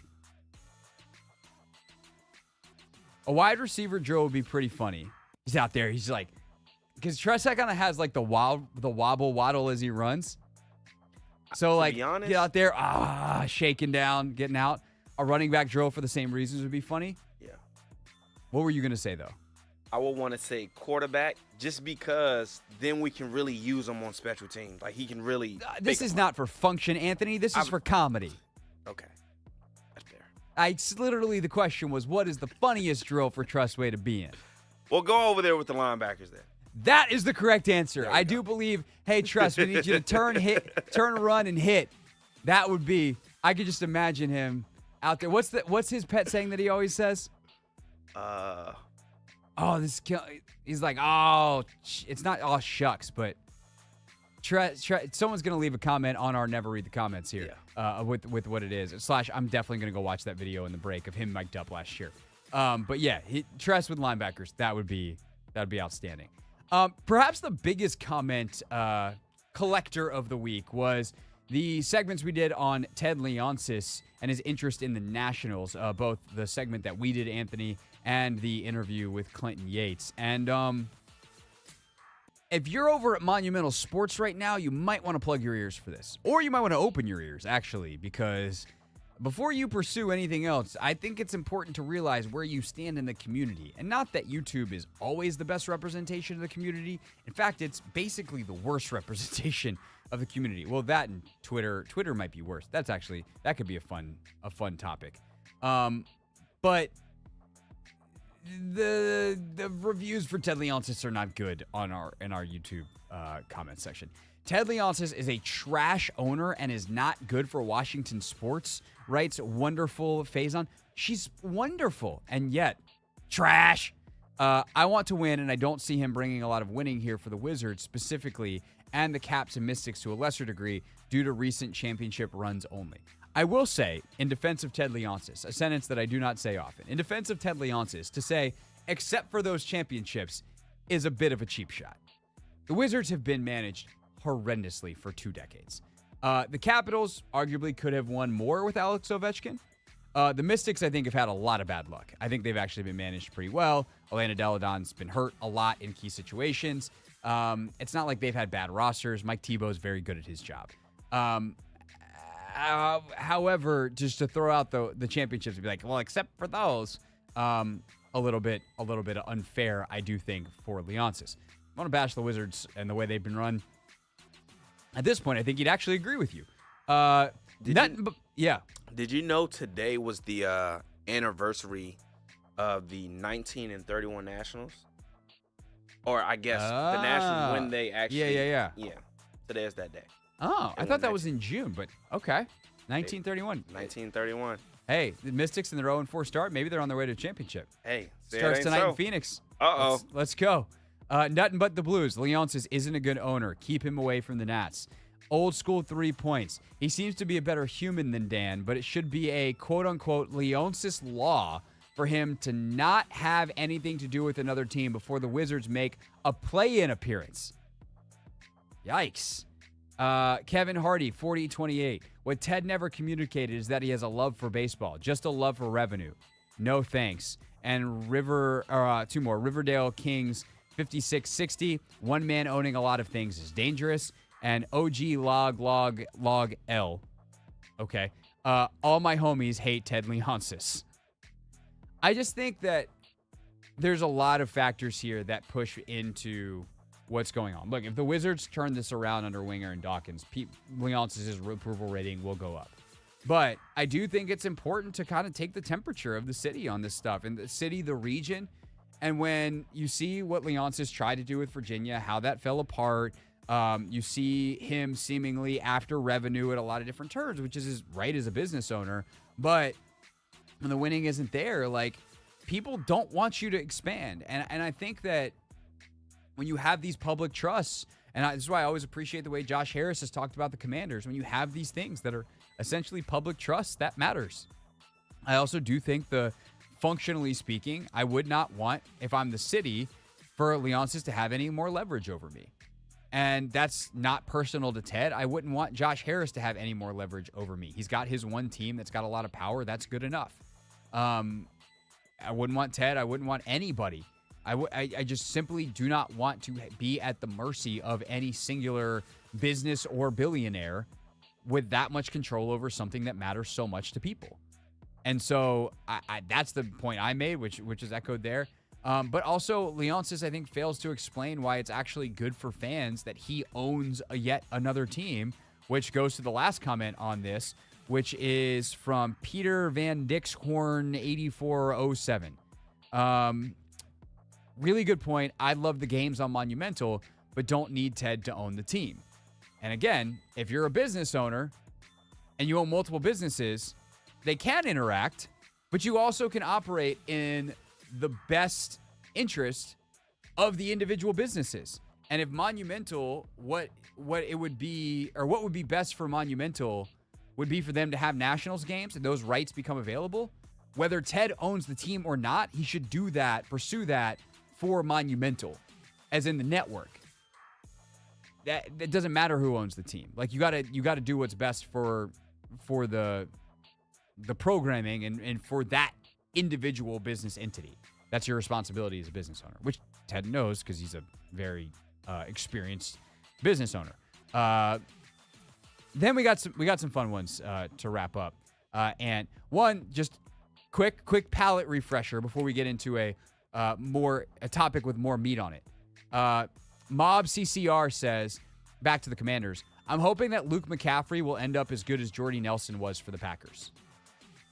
Anthony, why do you think he made that comparison? Because he's white. Yeah, no, I think that's exactly right. I think this commenter was like, who's the best white wide receiver I can think of? That's like bulky though, and like strong, because I think there's a whole bunch of like white receivers that are like small and quick that usually like play in the slot. You got Yeah. I mean, credit to Edelman, him if he Wes was able to Welker. think about that depth beyond just He's a white dude. man. Yeah. But you want to know what? I just. Isn't his dad in the Hall of Fame? Luke McCaffrey's? Yeah. Isn't Ed a Hall of Famer? I think so. Yeah. Why would you pick Jordy Nelson over. Maybe he just didn't want to get too lofty. He's like, everyone's going to say, I hope he's as good as Ed. Yeah. I'm going to go with Jordy Nelson. I'm gonna half zig when everyone else is zagging. Maybe he thought this was one of those names that like we all forgot about, and now that he re-mentioned them, Jordy Nelson actually was really good with. Yo, the Jordy Packers. Nelson was sick. He was nasty, and He's his like- post routes, If were he insane. had like another 3-4 years of production at his peak level, he's probably a Hall of Famer too. Them injuries, man. Yeah, he was sick. And then Devontae came in and was like, "Let me show you what I can do." And it's like, whoa. Yeah. So yeah. I just thought that was a fun comment. I mean, for the record, although I think they're very different types of players, I don't disagree. I would love Luke McCaffrey to be as good as Jordy Nelson was because hope Jordy so, too. Nelson was awesome. Now, Anthony, if I had told you there was one other big topic this week that drew multiple comments on something we've done in the last week, what do you think it would be? Something we've done in the last week. Yeah, What's today? Thursday? Thursday. I'll even give you a hint. It was yesterday. Or yesterday? Who did we have on? Oh, we had JP. And what did we talk about to start? Pull-ups. Yeah. Pull-ups. Wow. So the people want to know, the Black Health and Wealth Show, what's the over-under for JP's pull-ups? So if you missed it, the genesis of this story started because someone in a mailbag on Take Command asked me if I could do more pull-ups than Logan. Logan and I tested, and we tied. He set the bar at 10. I thought I had done 11, but miscounted and did 10. He also thinks he could have done more. He just kind of, not got bored, but was like, I don't feel like grinding out more pull-ups because then I'm just going to be sore and hurt. And which was perfectly fine with me because that's also kind of why I stopped. So we got a solid old man 10 in. JP heard that conversation, and so he wanted to get his in. He said he thinks he can do 5 to 6. So if he thinks he can do 5 to 6, I would say the number's 5.5. That's the betting number for JP Finley pull-ups. And I think I would go with the under. Oof. But also, The fact I that he's slighted got a JP. pull-up bar at home in his practice, though, makes me think that maybe he's got a few more in him than we're giving him credit for. Maybe JP's one of those people, and I hope he's listening, that, buys a pull-up bar, stores it, it collects dust, and he never sees it again. He did make it sound like he uses it. So I'm going to say 5.5's the number. I think we need to test it soon. But Curtis Walker, 3654, says the pressing questions now are, when do we get to see Ant do, quote-unquote, at least 18 pull-ups? First of all, that was not what I said. I said at least 15. I said I've done 18, but I can at least do 15 easily. But, I mean, I was supposed to actually do this yesterday, and I forgot when I got home. Okay. I can do this today. Are you just going to go to prep and do it? Yeah. Okay, remember, 2-second, not necessarily like a true 2-second, but like a 1-2 dead hang in between. If you need, I did take video of mine. Yeah. So if you need an example of like what the dead hang needs to look like, I can send you that. All right, and I just got to do 15, right? Because 18 with a 2-second day hang. Now, well, you're the one who said 8. I haven't set a number for you at all. Okay. So Well, I want to see if you can get to 18. I'm not getting to 18 with a dead hang. If the numbers, okay, so the number's then 14.5. You're saying over? Ooh, that's a lot of pressure, Craig. I'll go over. I would actually take you over too. You're strong. I'll go And over. you're also, relatively speaking, compared to me and Logan. And like, I'm lighter lighter clear, than you I'm a guys. lot closer to you than I am to Logan. Yeah. But yeah, you're light. You're I have light some and long strong. arms, though, man. You do have long arms, which does make it a long way to go. Yeah. Last but not least, real quick on the way out here, at Brandon Hall 5615 is the newest subscriber to our Hoffman W Sports channel. That's right. We have a brand new YouTube channel just for our women's sports content, including a ton of exclusive content. We play sometimes like some fun clips and stuff. here on the radio show. Sometimes, obviously, that is in full on our other digital platforms. But now we've got a home just for our Spirit, Mystics, NWSL, U.S. Women's National Team, all that coverage. It's already actually kind of blowing up, which is amazing. But I thought this comment from Brandon Hall was hilarious, so I wanted to end it here. And I've decided to be less trash as a footy fan and expand my interest into the women's side of things. I very much appreciate you all for helping get my knowledge level up to speed. Subscribed. So, Brandon, salute. Thanks for subscribing, and congratulations on being less trash. When we get back here on the Hoffman Show, speaking of trash, an absolutely trash take from two of the people who I think are the smartest talking about football at all of ESPN. That's next here on the Team 980.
It's the Hoffman Show. We're on the Team 980. We're always live as well on the free Odyssey app and streaming live on YouTube at the Team 980. It's the final hour of the show. And frankly, there is a part of me that has been waiting all show to do this segment, and there's a part of me that has been dreading it.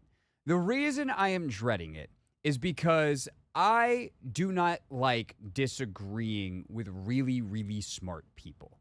And Mina Kimes and Kevin Clark, I think, are two of the smartest people writing about, thinking about, covering football, not only at ESPN, but across our media space. I think they're innovative thinkers. I think that they have an ability to cut through some of the BS sometimes and just get to the point. But I was listening to Mina's show yesterday, the Mina Kimes show, featuring Lenny, the lovely four-legged Lenny.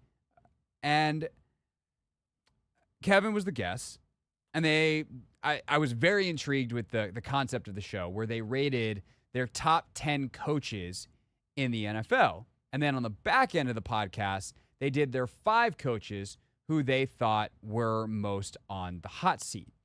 And as they talked about Nick Sirianni, they veered into discussing the NFC East and somehow wound up here. Of all places, here. So here's the thing about the NFC East, though. You could argue that every single coach in this division. Yes. I'm going to say 4 because. I completely agree. Yes.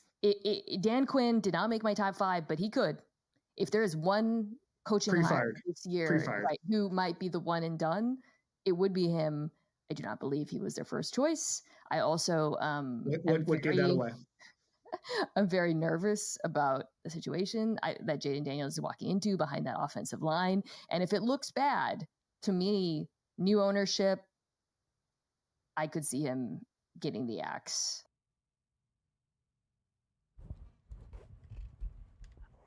I'm sorry, what? What? If it goes poorly, Dan Quinn could get the axe?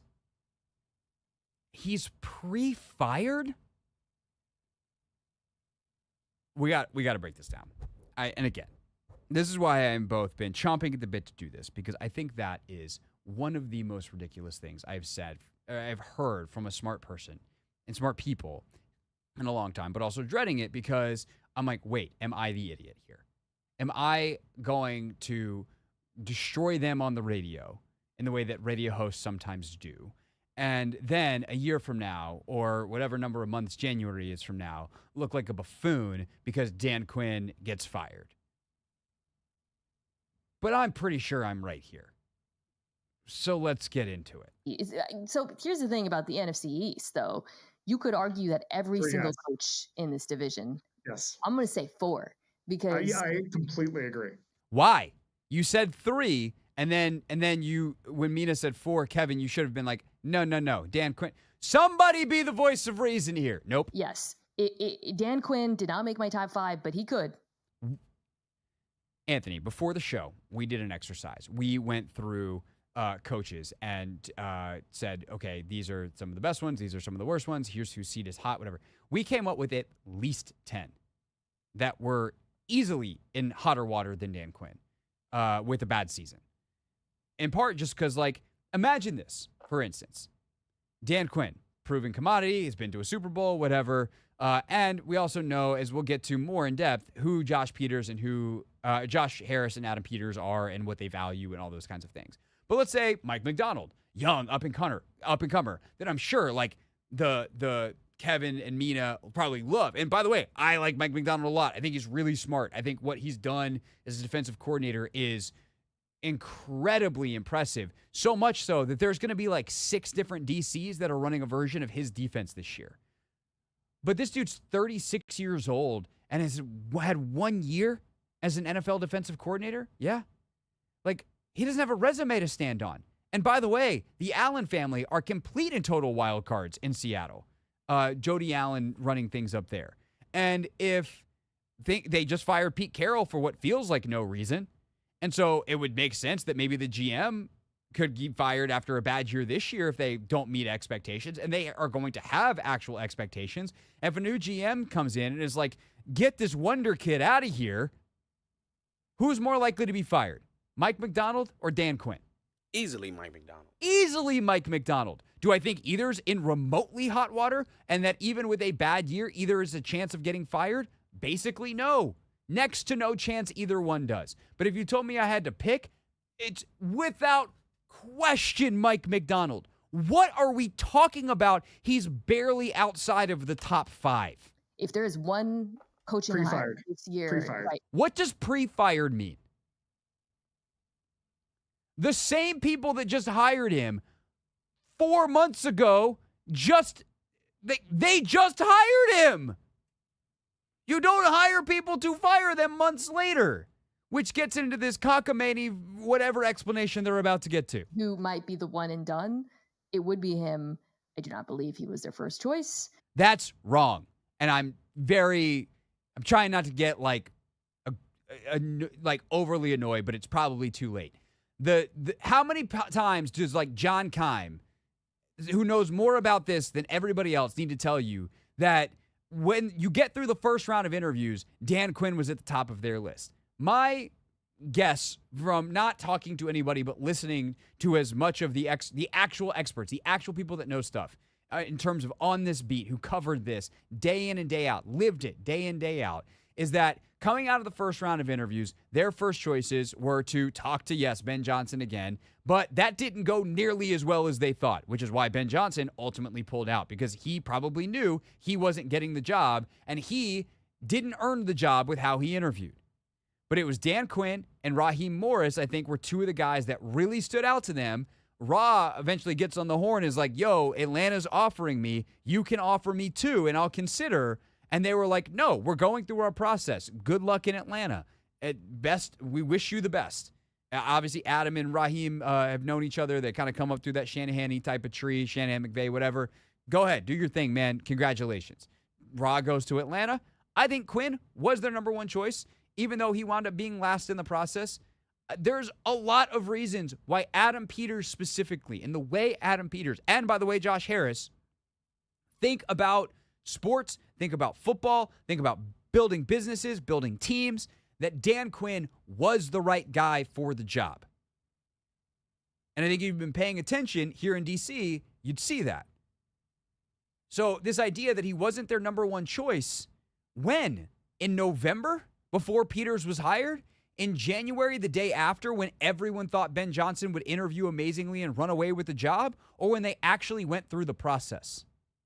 Drives me nuts. I also what gave that away?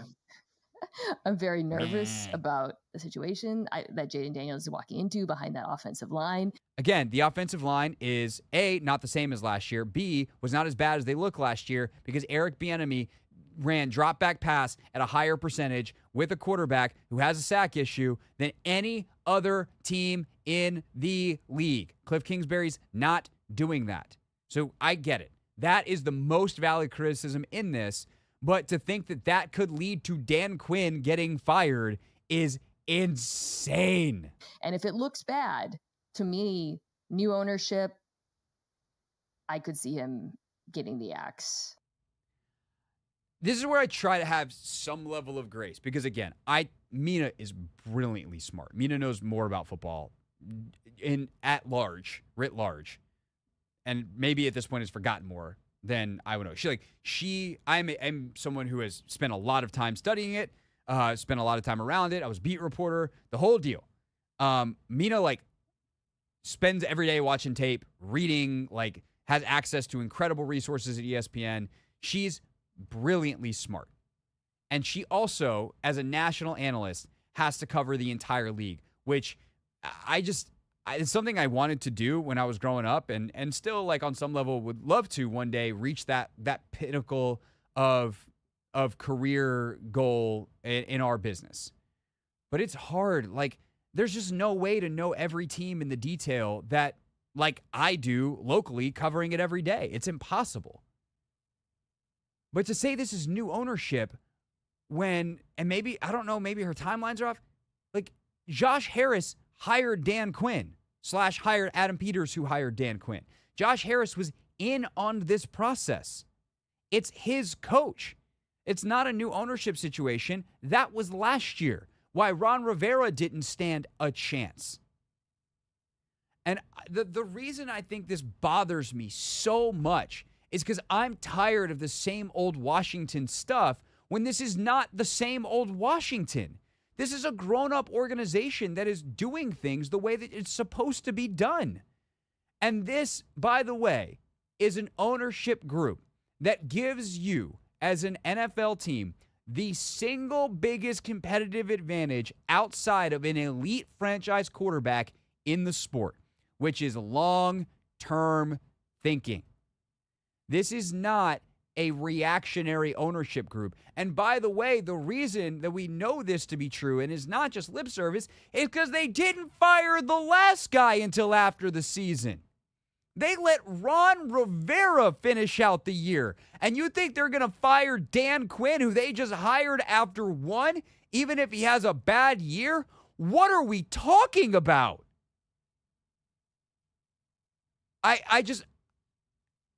If this was like, yeah, I'll do it. If this was Stephen A. Smith, I wouldn't do this segment. Because sometimes you just got to say stuff to fill the air. And plus, we all know that I wouldn't do this segment about the Commanders anyway because I only talk about the Cowboys.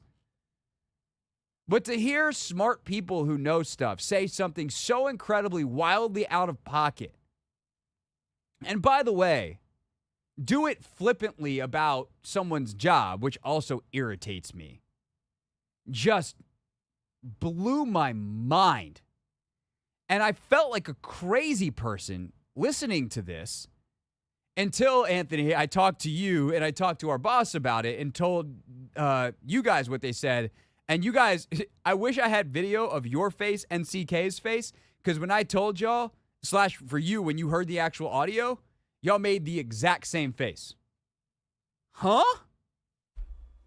Yeah, I couldn't really believe that they really believe he has a top 5 or, inside the top 10 hot seat in the NFL. And again, like as you mentioned, like we went through several teams. We mentioned the Bears, we mentioned the Jaguars, we mentioned some of the other teams that are in, their first year with a new head coach, and they have higher expectations than us. We don't have all the expectations that some of these other teams have. So I don't know how they expect this seat to be so hot.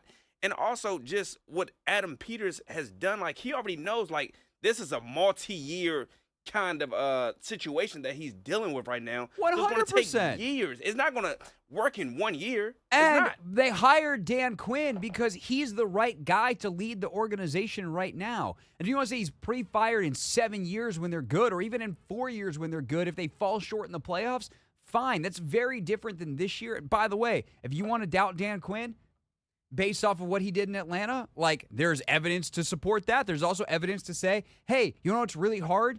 Being up in the Super Bowl 28-3. Yeah. And how different is it if they just close out that game? Right? Yeah. And so it's mind-blowing. But like somehow, Anthony, the argument got even worse.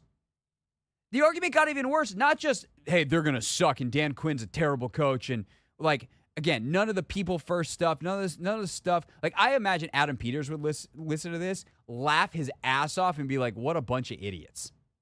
Which is, I'm trying to be nicer than that because I really think, again, Mina and Kevin are really smart. But then Kevin said this. Well, so the other thing about Dan Quinn is if he's going to be a victim of his own success if Jaden Daniels looks good, because people are going to want that job in a way they didn't want it 3 months ago. There were people calling Adam Peters saying, just so you know, I might be available this year.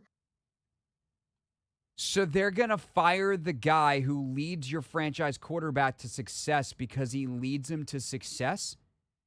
Make it make sense.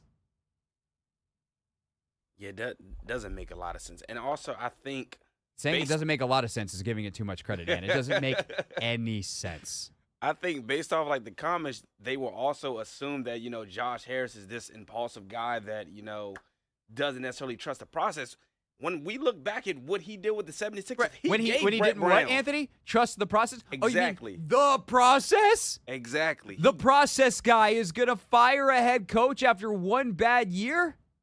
Not at all. Look, I'm not even talking about ignoring all the positivity that's coming out of this place. I'm not even talking about like looking at the early returns of, oh, they're not out there at OTAs and seeing how well or how much energy there is at practice and how sharp they look. And I'm not even talking about that. On a conceptual level, this is nonsense. And to think that people, and this I will be like, come on, Kevin. Like, if you're thinking that people don't want to work here and that 3 months ago this wasn't a desirable job, what are you watching? Everybody and their brother wants to work for Dan Quinn and Adam Peters. Look at the executives they've hired. Look at Sosno they hired this week. The players they've brought in as well. You think Bobby Wagner's coming here for funsies? They didn't even pay him that much. Dudes are here in the front office on the Anthony Lynn. Anthony Lynn didn't have to go anywhere. Or I wouldn't say he didn't have to go anywhere. I guess Kyle did dismiss him after 1 year. But he could have gone a lot of places. Anthony Lynn is highly coveted. He's not even the OC here. He's a running backs coach. Cliff backed out on the Vegas job to come here. What are we talking about? I just think it bothers me so much, again, because it comes from smart people who I actually like and genuinely respect. And because it ignores every shred of evidence of how this organization has changed since Josh Harris took over. Adam Peters was the number one general manager candidate on the market, and he committed to come here without taking any other interviews in 5 seconds. They were thorough in their process. Yes, they were the last to land a head coach, but they knew what they wanted, and they got the guy they wanted in Dan Quinn. And then Dan brought in an exceptional staff. They brought in players that are going to establish a culture. And they also realize it is a multi-year rebuild that is going to take time. And outside of them being non-competitive to the level that they were in December last year, there is basically no way, or some kind of HR-driven scandal, there is basically no way that Dan Quinn is getting fired after this year. And to suggest anything remotely like that is possible tells me that when it comes to the Washington Commanders, you are not paying attention. Not that you're smarter than everyone else, not that you know more, not anything other than you are just going back on the same narratives that are not lazy, they're just retired. Because that was the truth here for a long time, and we should acknowledge that. And it does feel like stories still sometimes pop up where it's like the Topgolf thing. But you want to know what? People in the league didn't think the Topgolf thing was some goofy, silly, laughing matter. They're like, yeah, that's how it works. It's a little different for quarterbacks, but hey, I understand why they did it. And so on this one, I love Mina, love Kevin. I think they're really smart. We've had them on the show before. I would have them on again. This doesn't change what I think of them as football analysts, as people. But I really just am flabbergasted at the idea that you can look at what is happening here, what is being built, and the long-term thinking from the ownership and the lead guy in the front office, and think, yeah, they'll fire a guy after a year if Lincoln Riley has a good year at USC and picks up his phone and calls for a job that's not open. Or because they lost 12 games. No, those days are gone. And thank God for that. 301-230-0980. We got a couple of calls already. We can take more of them next here on The Hoffman Show.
It's the Hoffman Show. We're on the Team 980, always live as well on the free Odyssey app, streaming live on YouTube at the Team 980. And I still feel like my blood pressure is high.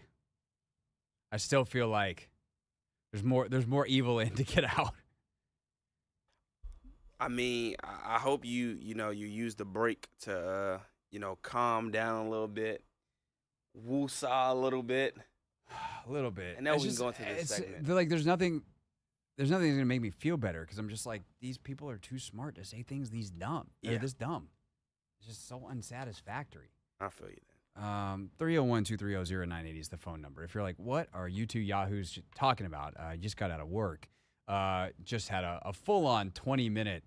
Do I have to call it a rant? Was it? If that wasn't a rant, then I guess we don't really do rants. But we were reacting to comments on Mina Kimes' podcast from Mina and Kevin Clark that suggested that they think all 4 coaches in the NFC East could be on the hot seat, including Dan Quinn. Alrighty then. 301-230-0980 is the phone number. Let's go to Aaron. Aaron, thanks for calling. You are on the Hoffman Show. What's going on, fellas? What's up, Aaron? Hey, man. See, I ain't even really catch that part that somebody out here, and this, Mom, be quiet. Somebody out here is saying Dan Quinn is on the hot seat. This is my problem, right? I know we traumatized as a fan base and the media too, because the reporters in this area, most of them should be fans too.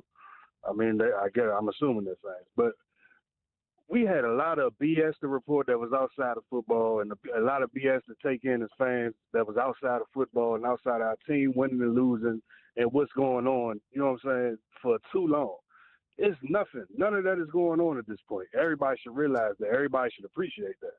But my thing is, fans, this is my point. Every day, my phone is used for like 3 major things. And outside of, number one, talking to my wife and kids, texting or whatever, I go to Safari, I open Google, and I Google Commanders. Then after that, I'll Google Wizards. But Commanders is what I do like at least 5-6 times a day throughout my workday.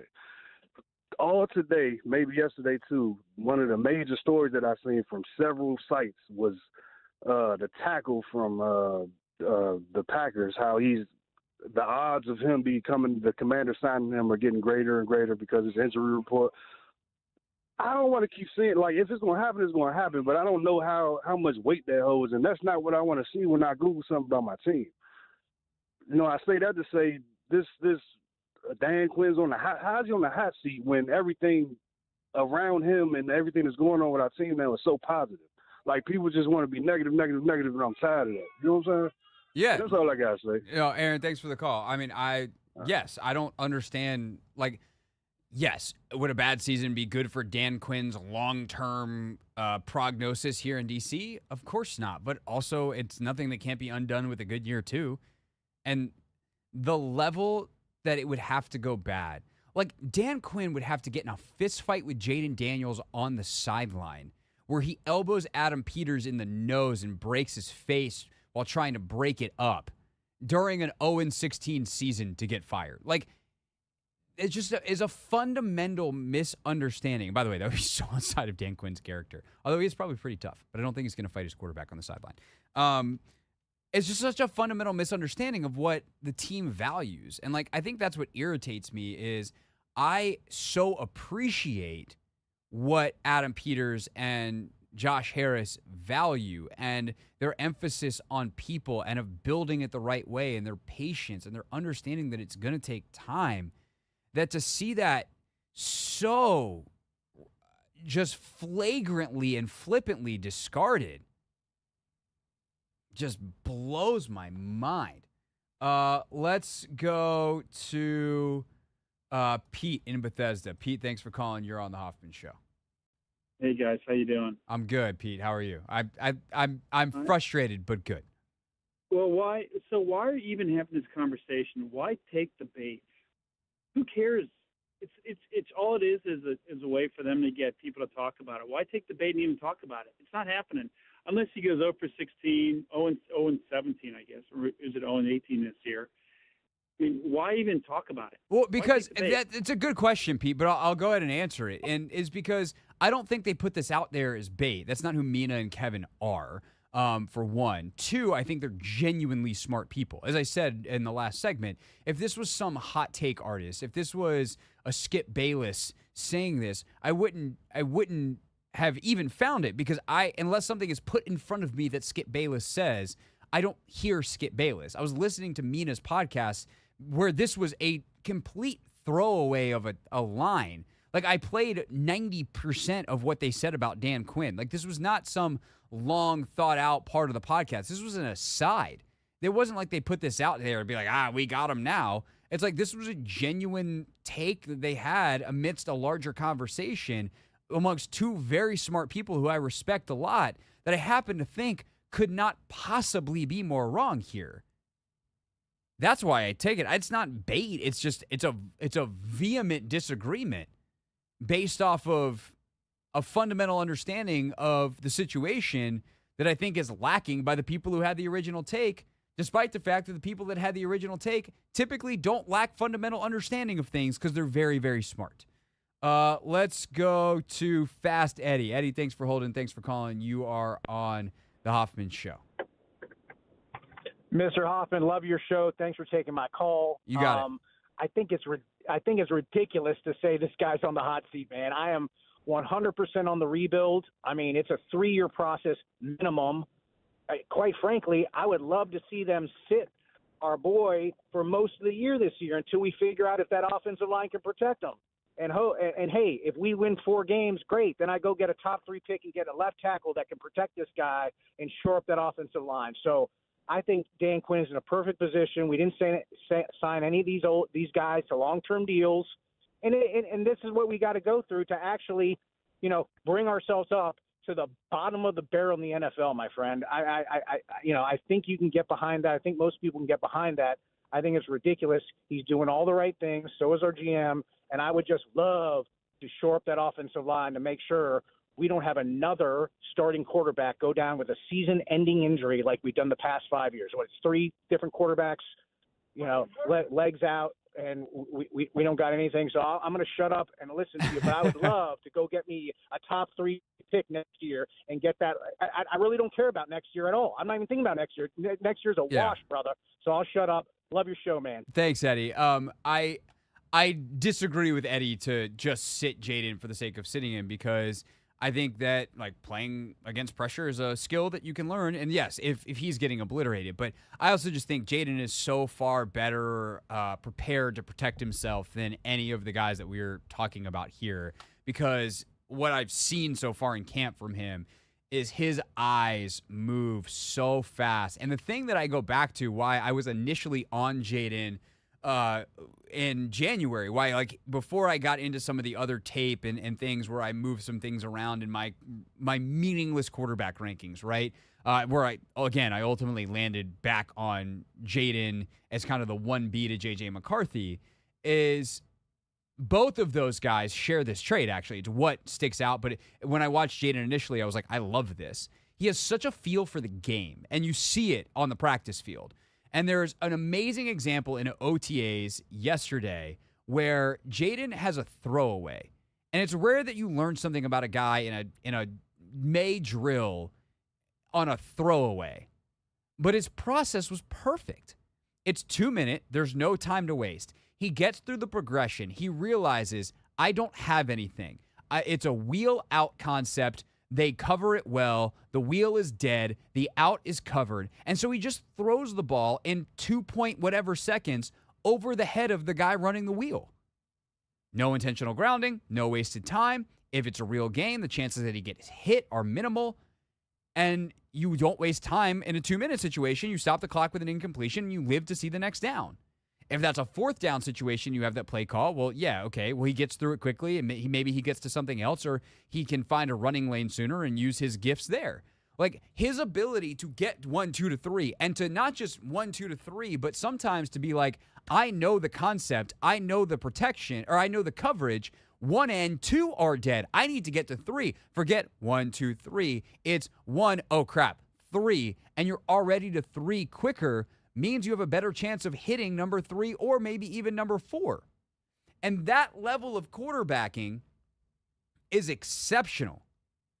And the fact that Dan Quinn hired Cliff Kingsbury and they're already having that level of understanding is another reason why it is preposterous that Dan Quinn is going to get fired. But to Fast Eddie's point, it's also why you do not necessarily need to sit Jaden Daniels out of fear of the O-line. And also, they're going to run the hell out of the ball, I'm pretty sure, this year in a way that is going to insulate Jaden far better than Sam Howell last year was and many of the other quarterbacks that have had issues here over the years.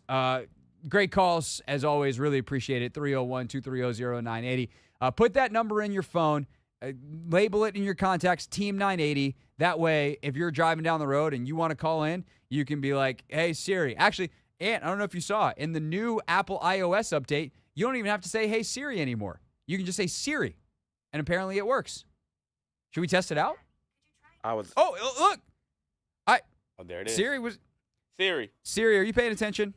Siri is paying attention over here. You'll need to unlock your iPhone first. Oh. So if I were to be like, hey, I'm not going to say her name because now I know she's listening. Call the Team 980. Then you can call into the show. So do that. Save the number, 301-230-0980. Make it easy on yourself to be a participant in this here radio program. When we get back, it's time to wrap up the show. It is time for Real Things Real People Said into real microphones.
the Hoffman Show. We're on the Team 980. We're always live as well on the free Odyssey app. We are streaming live on YouTube at the Team 980 as well.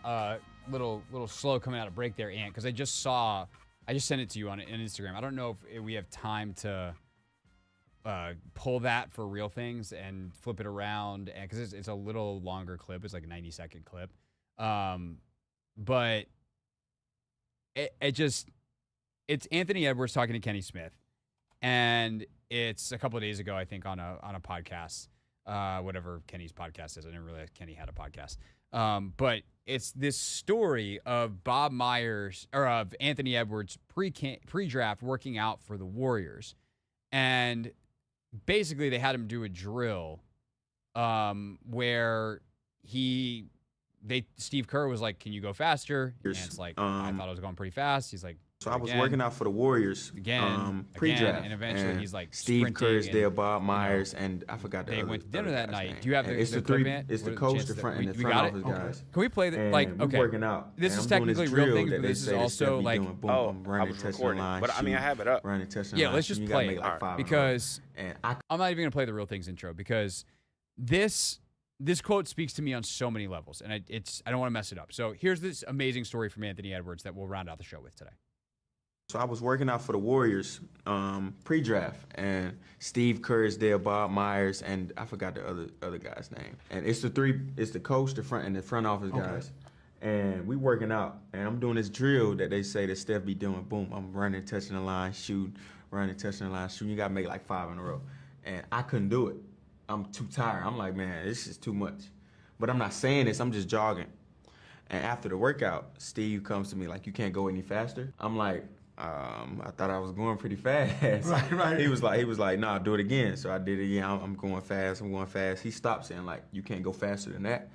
So at this point, I'm like, all right, this is very bad. So now I'm trying to sprint, and now I'm looking all crazy, missing left, missing right. So we go to dinner, and he's telling me like, hey man, if we're gonna draft you at number 2, you got to be a hard worker. Like you ain't working hard enough. And I think that was a stumble in the road for me.